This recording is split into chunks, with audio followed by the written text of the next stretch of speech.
The Knicks started this game off with a ton of turnovers, and without Tyson Chandler in that first quarter where things were very, very sluggish, I'm not sure where the Knicks would be without him. Yeah, I mean, Tyson Chandler has been that most consistent guy, I think, in my opinion, for the Knicks all season long. And again, with a quarter and a game that started out as sloppy as this one did, Tyson Chandler, I think he recognized that he had the ability to do what he wanted on the offensive glass in particular, and running the floor, getting easy hoops. He ends up with 8 rebounds. He was a dominant force on the glass in that first quarter. 8 of those rebounds, 6 points, and had a steal as well.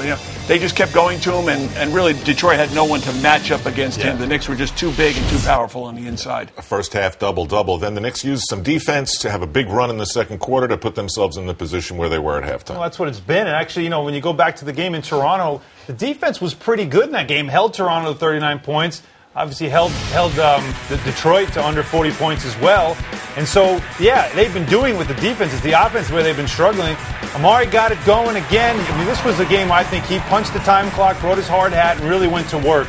And that's what you like to see out of Amari. That's why everybody's hoping now the back issue isn't something major. Jeremy Lin was one of the few guys who can get it going on the perimeter in this game. He did knock down a 3. But, overall, the Knicks with their offense, they had to work for everything. But luckily they were playing against a team that was, not giving too much resistance, Kelly. Very tough for the Detroit Pistons. They played well and better as of late, but, again, not much of a shot blocking interior.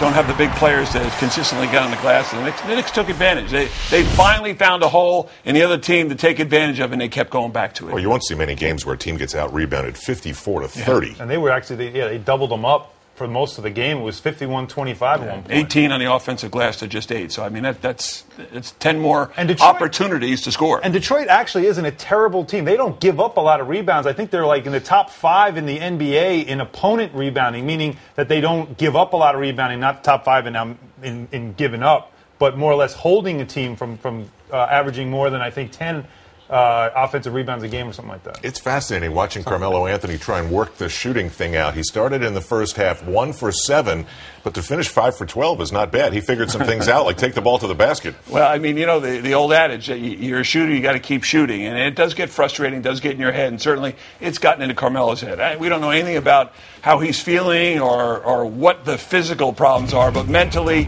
you start wishing the ball to go in. You want to see it, you try to get a little bit closer, and then finally, Carmelo got some opportunities on the post-up, a steal, a near steal that turned into a somewhat of an assist. And they were going to him down there, too. But he has to. You know what I mean? I've been consistent with this all the time. When you're not shooting the ball well, you've got to find opportunities out there. You've got to get to the basket. The conversation with Mike Woodson, I'm sure he's saying, you're doing a good job. Just hang in there. Right. Be positive. And Carmelo did. I mean, he's got to find a way to get easy basket. Because it means posting up, get a little bit close to the basket, run the floor, get some layups, get to the foul line.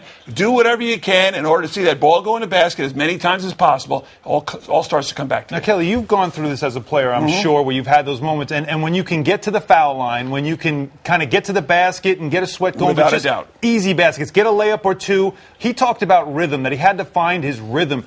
That's obviously the way to get rhythm, right? Without a doubt, because, you're not going to go out there and miss layups. So if you can get out on the floor and run and find ways to get easy baskets, that's one thing. If you can get to the foul line, and even though he's struggling at the foul line, that's where guys start to make their points and they see the ball go in constantly. Once you start seeing the ball go in from 15 feet, which is a foul shot, that confidence starts to come back to you. You got to kind of stay with the particulars. Once you start thinking about, is my hand in the right place, my elbow in the right place, then it becomes, too mechanical when you just have to let it go and shoot it and trust it.